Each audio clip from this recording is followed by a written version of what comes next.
Hey everybody, welcome to the first episode of the Daily Friend. This will be a new feature, a new insert that we do that will provide news, comment, analysis on a daily basis in the morning for you. This show is brought to you proudly by the Institute of Race Relations and of course the Big Liberty Show. I'm not alone. I'm literally with friends here today. Joining me today is the editor-at-large of the Daily Friend, Miss Sara Gon. Hello, Sara. Hi, Stephen.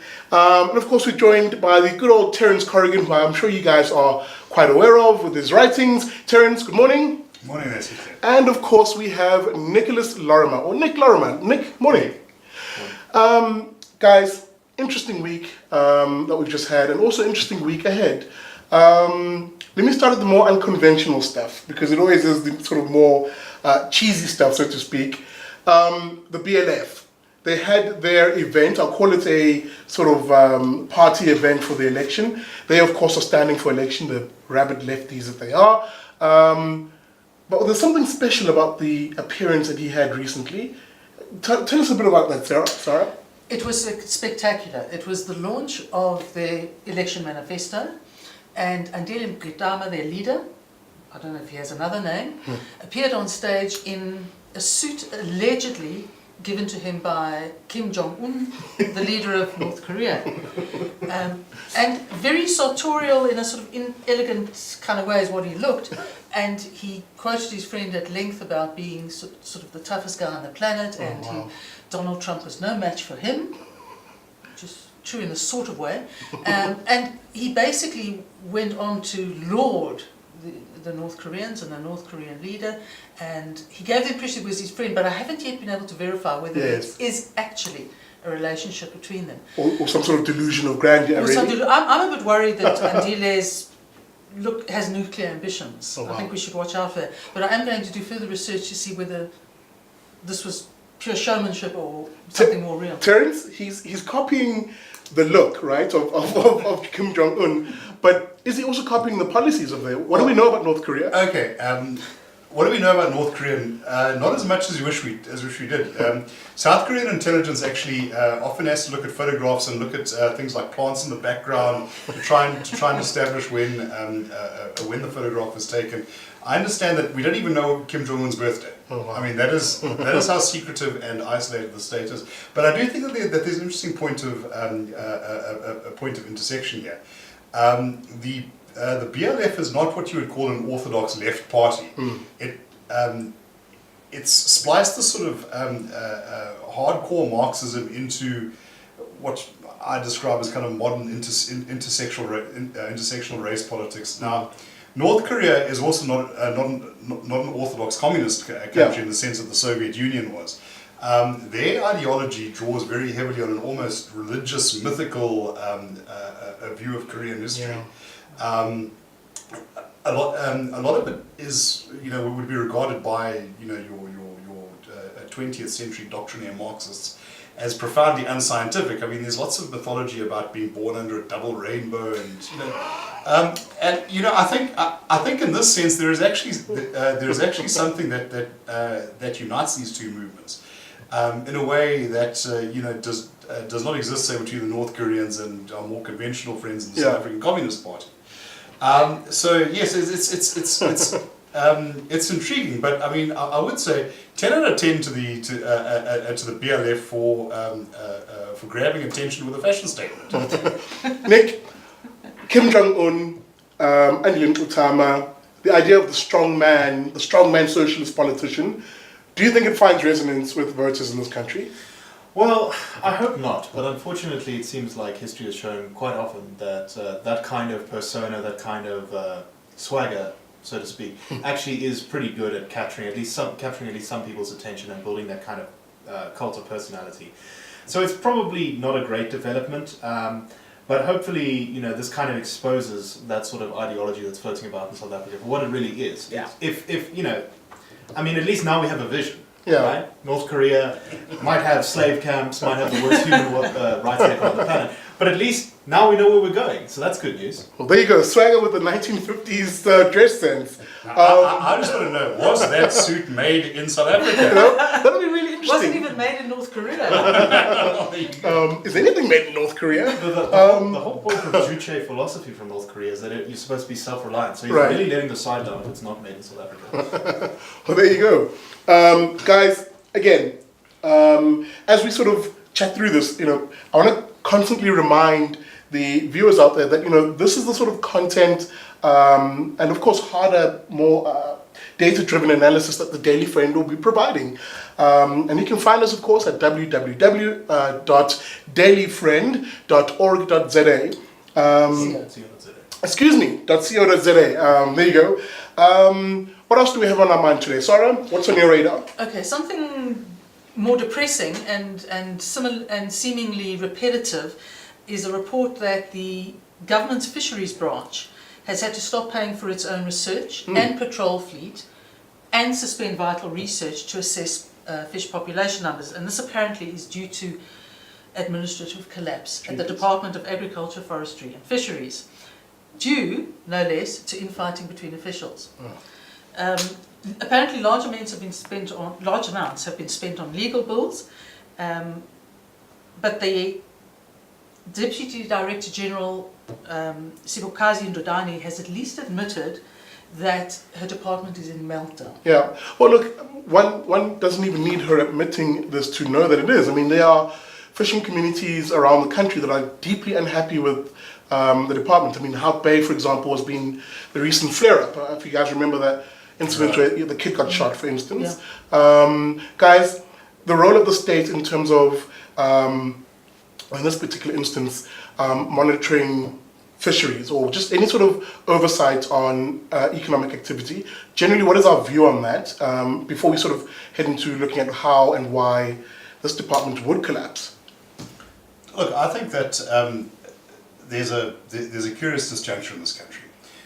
You have a government that since the 1990s has been talking about how it is building this mighty, to go back to the Koreas, the South Korean developmental state. This is imaginary.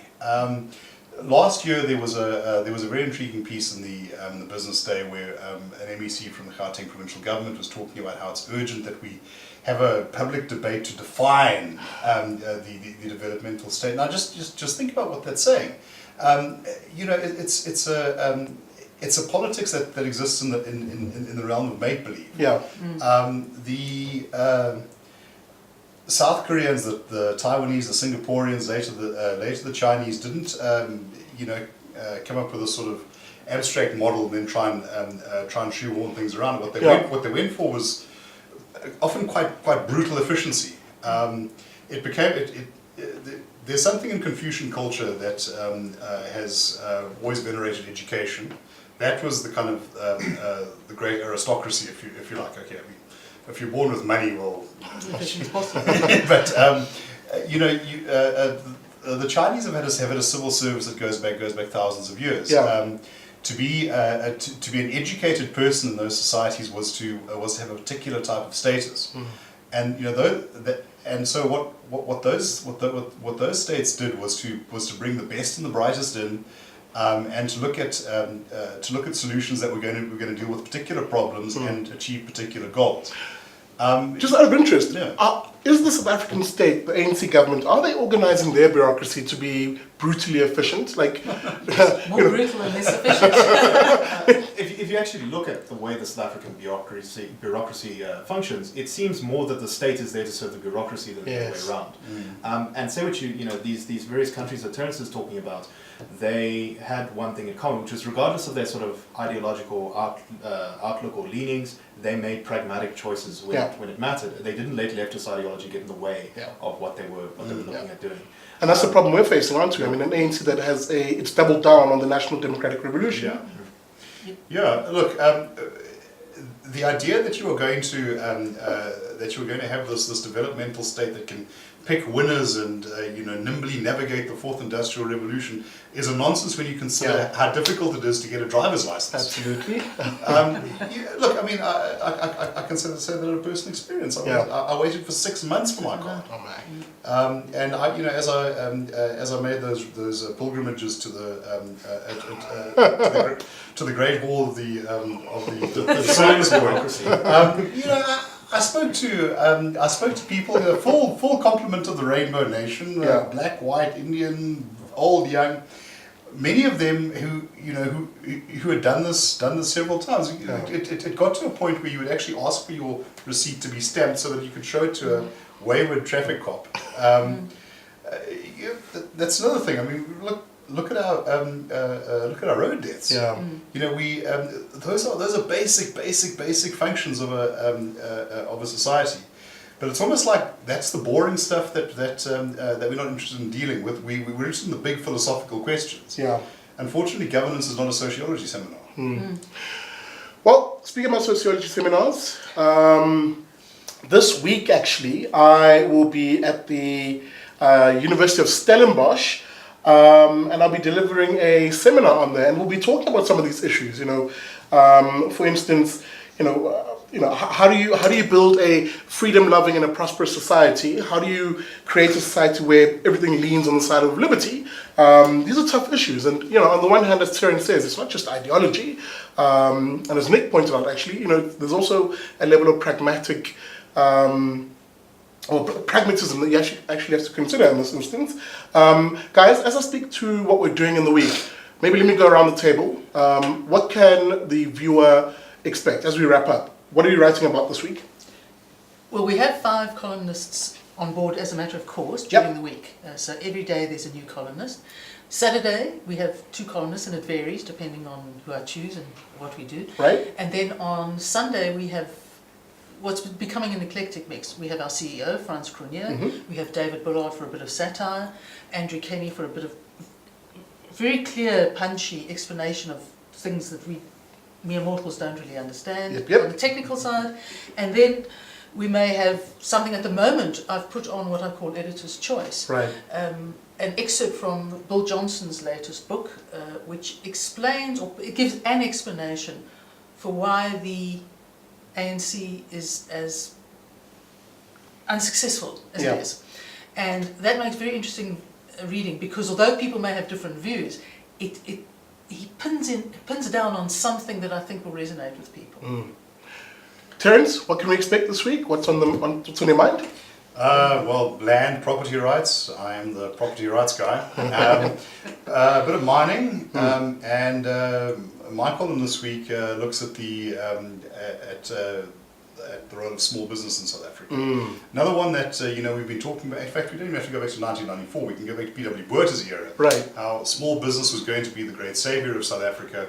Yet we sit in a situation where we are just outperformed by pretty much every other country in this respect, even ones that are deeply hostile to the free market. So something has obviously gone very wrong there, and that's what I explore. Nick, one of our new writers. Anything you have on your mind this week? Well, I mean, for the Daily Friend, we're going to be having, as always, news items which put things in the larger context of the battle of ideas.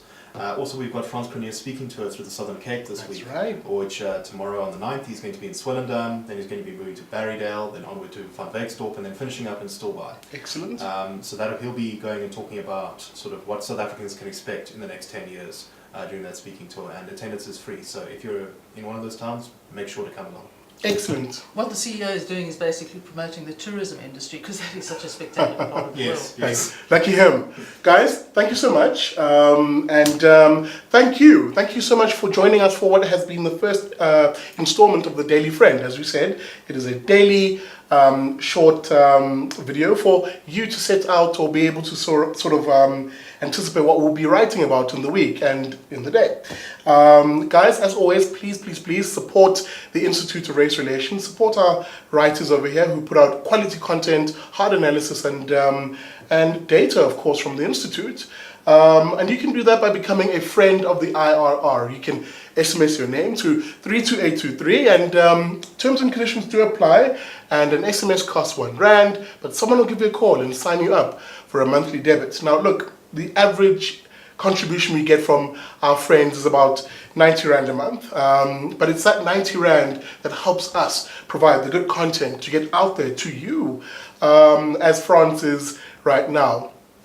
For those of you who find SMSs to be a bit archaic and old school, you can also find us online at www.irr.org.za/join, and you can sign up there and someone will give you a call. As I said, guys, this is the Daily Friend, and you'll also find us online, especially with the content and all the articles that will be produced at www.dailyfriend.co.za. Guys, I'm Big Daddy Liberty. Thank you so much for joining us. We'll see you tomorrow.